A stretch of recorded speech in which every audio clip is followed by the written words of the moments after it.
In 1985, Possessed dropped 7 churches.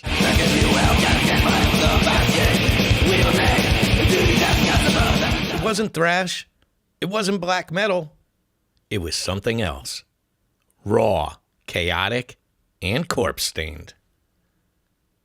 2 years later, a band called Death rewrote the rules.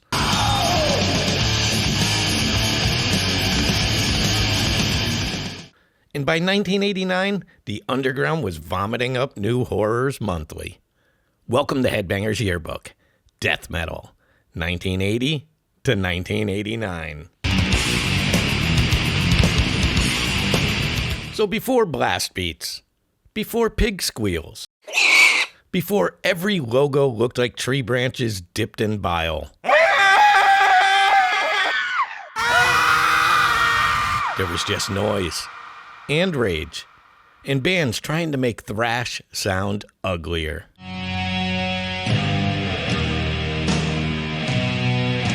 The roots of death metal weren't planted. They festered. They oozed. They mutated in basements and bedrooms with no adult supervision. You load up, you party. Venom set the tone with Welcome to Hell.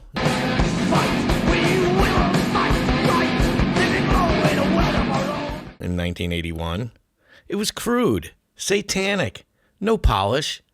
It sounded like evil incarnate tripping over a drum kit. Hellhammer was the caveman blueprint.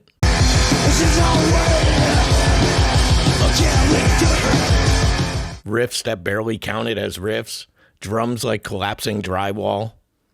In Slayer and Bathory, what's it on the phone? I am the Antichrist! That's what I'm meant to be! You got picked up the torch and torched everything in sight.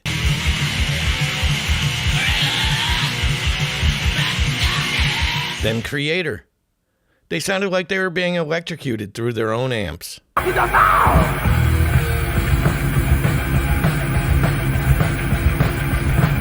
But then came Possessed in 1985, and they dropped 7 churches.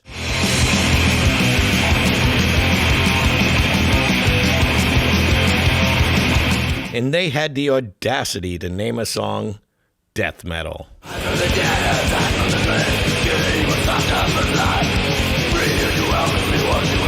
Jeff Becerra's voice wasn't just aggressive. It was foaming. He didn't growl. He gargled hell. The riffs? Thrash, yes, but warped. Think a gremlin chewing on Slayer bootlegs in a swamp. All right! This wasn't just faster music. This was meaner, more grotesque, and the kids loved it. Meanwhile, down in Florida, which fittingly already smelled like a grave, a teenager named Chuck Schuldiner was up to something unholy.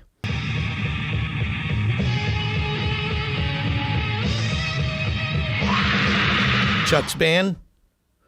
Mantis.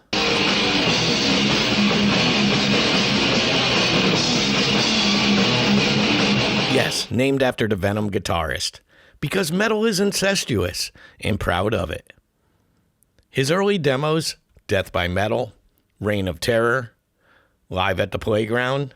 Well, Chuck, I have to tell you that for all your reputation as being like the death metal guru, you're far too nice and too pleasant. We're like pretty sure just to crush any misconceptions of death metalers being cruel to animals or anything.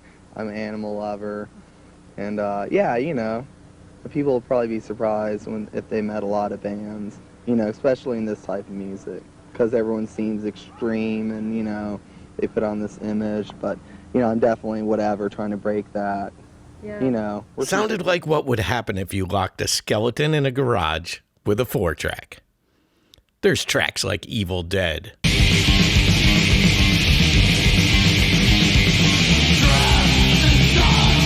Witch of Hell. And Legion of Doom. They started circulating on tape trading lists. Scene. Basically, there was this scene of people all over the world who would trade copied cassettes with each other, which was technically piracy, I guess, but that wasn't really what it was all about. These people weren't trading copies of major label artists because they wanted to get free music. These were super fans of underground metal and punk, trading copies of obscure demos and 7-inches with the goal of just sharing the music and getting more people into the bands that they loved. It wasn't about getting free stuff, and the bands were also cool with it because it helped them reach a bigger audience. And that was the secret weapon: tape trading. Before YouTube, before Bandcamp, there was the mail. A hand-labeled Maxell tape in an envelope.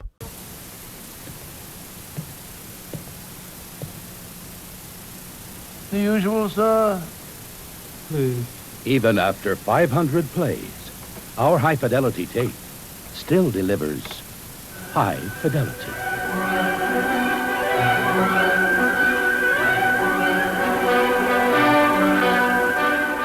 One fan sends it to another. That guy dubs 3 or 4 more, and so on. Death metal spread like rot. Fast, quiet, irreversible.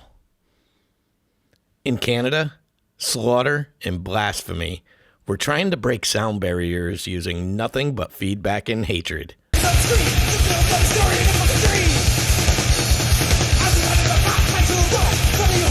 In Michigan, Repulsion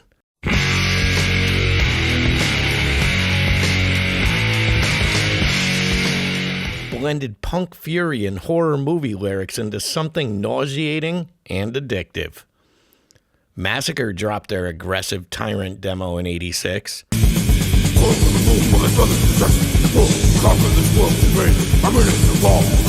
And it tore through the underground like a chainsaw left running in a butcher shop.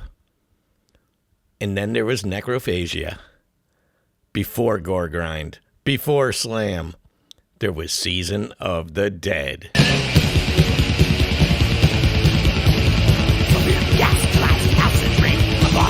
1987. And it was ugly. It was primitive. It was perfect. And that's my deep cut of the decade, Season of the Dead by Necrophagia. Think early horrorcore for maniacs. Screamed vocals, buzzing guitars, lyrics straight out of Fulci films. A beautiful mess. If Slayer was a horror movie, early death metal was the snuff film.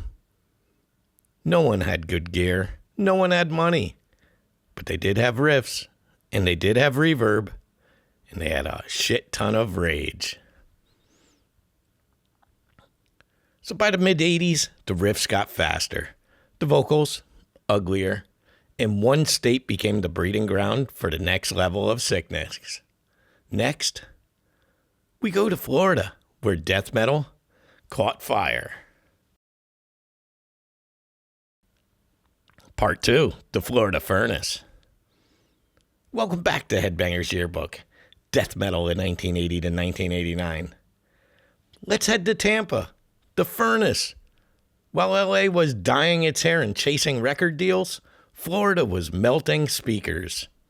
Chuck Schuldiner came back from California, reformed Mantis into death, and sharpened the blade. In 1987, death dropped Scream Bloody Gore, and the landscape shifted.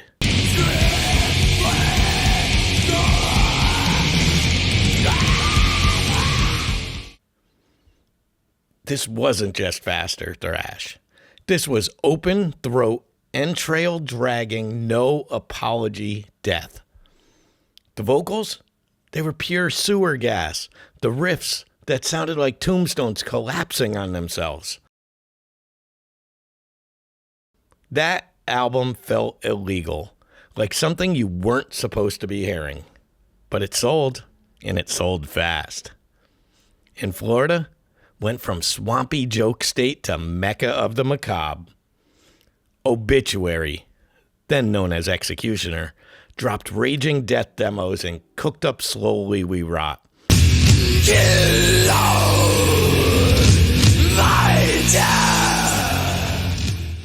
Morbid Angel was practicing satanic teleportation between time signatures. Atheist decided to play jazz, but evil. And Nocturnus added sci-fi keyboards. Yeah, it happened. Meanwhile, Deicide was tuning guitars and burning Bibles.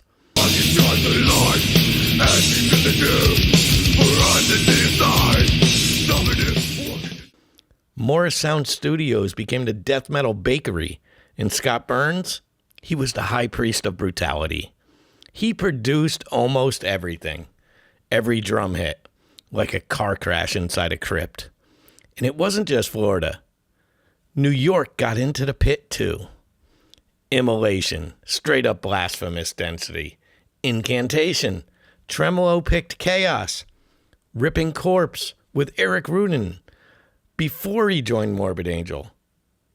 The styles diverged. Florida equaled clarity, horror themes, groove riffs.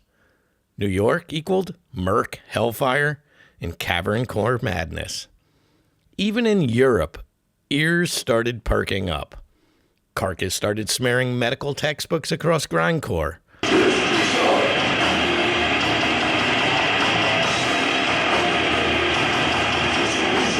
Bolt Thrower emerged from the war-scarred fog of the UK.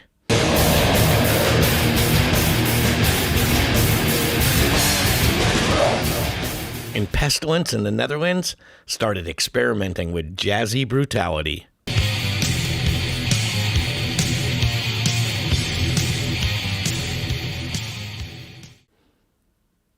Here's a fun trivia break. Chuck Schuldiner played with Slaughter from Canada for 1 week in 1986. He hated it. He left and then formed the classic death lineup. Some of these demos sounded like they were recorded inside a microwave filled with blood. But that vibe, it was untouchable. Death metal was disgusting, but it was alive and fans were all in. By 1988, the underground wasn't underground anymore.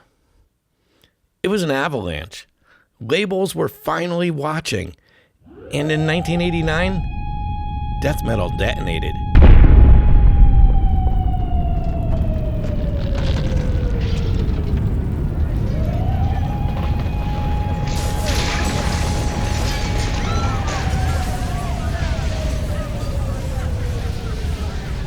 But by 1989, death metal wasn't a scene.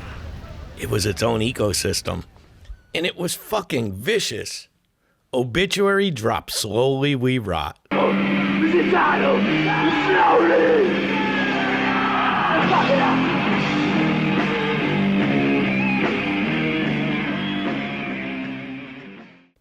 The album cover? Like someone threw a corpse into a Kmart photo booth. But the sound? Caveman groove meets morgue ambience.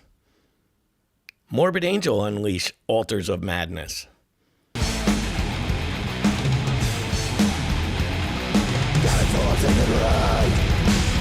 Dave Vincent sounds like a demon impersonating a preacher. Sepultura joins the fray with Beneath the Remains. Brazil shows up and stomps necks. Brutal, tight, faster than your heart rate during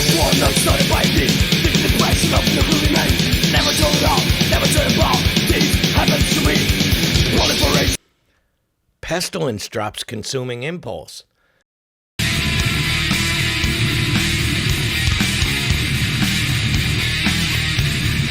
The album cover looks like a fungal outbreak.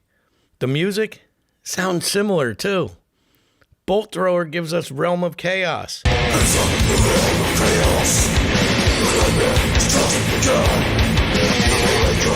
Warhammer metal, down-tuned doom, tank with riffs.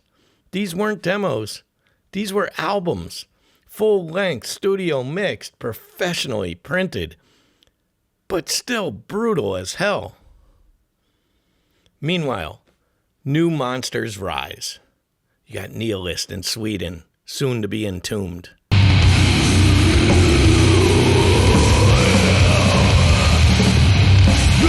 Carcass levels up their gore. Napalm Death starts infecting death metal with grindcore speed.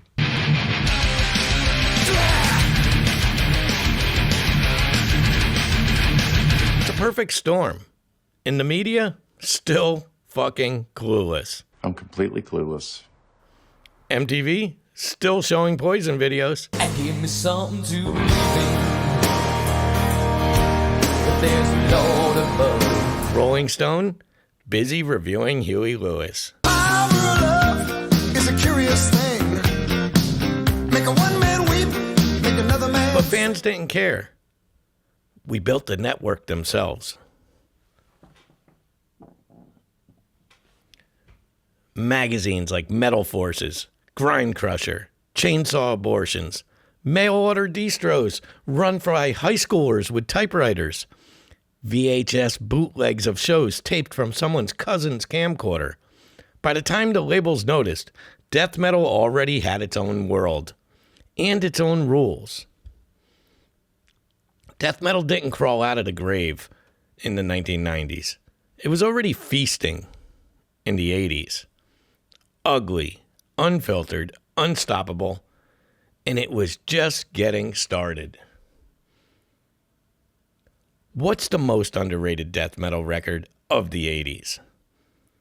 And who do you think really started it? This always is questionable. Was it Possessed? Was it Death? Was it Venom? Everybody has an opinion. What demo still haunts your playlist today? Do me a favor, drop your answers, raise your horns, because this was Headbangers Yearbook, Death Metal 1980 to 1989.